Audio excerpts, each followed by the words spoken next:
ಎಷ್ಟು ಸ್ನೇಹ ಆಗಿದೆ ಈಗ. ಮತ್ತಿಂದಾನೆ ರಾಜಾ ಹುಲಿಯಿಂದಾನೆ. ಅಲ್ಲ ಹಾಗೆ and he is one person. ಅಂದರೆ ಬದುಕಲ್ಲಿ ನಾವೇನೋ ಮಾಡಬೇಕು, ನಾವೇನೋ ಸಾಧಿಸಬೇಕು, ಅಥವಾ ಒಂದಷ್ಟು ಸಣ್ಣ ಪುಟ್ಟ ಗುರಿಗಳಿಟ್ಕೊಂಡು ನಾವು ಹೋಗಬೇಕು ಅಂತ ಅಂದ್ಕೊಂಡಾಗ ನಾನು ನೋಡಿದ ಹಾಗೆ ಎಷ್ಟು ಥರ ಇನ್ನೊಬ್ಬರು ನನ್ನ ಕಂಡಿಲ್ಲ. ಆ್ಯಂಡ್ ನಾನು ಯಾರನ್ನಾರು ಈ ವಿಚಾರದಲ್ಲಿ ಫಾಲೋ ಮಾಡ್ತೀನಿ ಅಂದರೆ ಯಶ್ನ ಮಾತ್ರ. ಯಾಕೆಂದರೆ ಆಗ ರಾಜಾ ಹುಲಿ ಟೈಮಲ್ಲೂ he was so clear with his thoughts.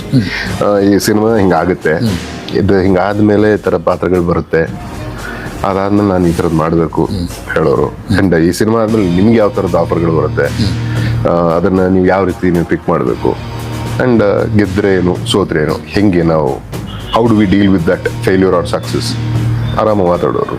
And ಅವತ್ತು ಮಾತಾಡ್ತಿದ್ದ ದಾಟಿಲಿ ಇವತ್ತು ಹಾಗೆ ಮಾತಾಡ್ತಾರೆ. ಆ್ಯಂಡ್ ನಾಳೆ ನಾ ಏನು ಮಾಡ್ತೀನಿ ಅಥವಾ ಮಾಡಬೇಕು ಅನ್ನೋ ಆಸೆ ಇದೆ. ಸೋತ್ರೂ ಚಿಂತೆ ಮಾಡಲ್ಲ, ಗೆದ್ರೂ ಚಿಂತೆ ಮಾಡಲ್ಲ ಮನುಷ್ಯ.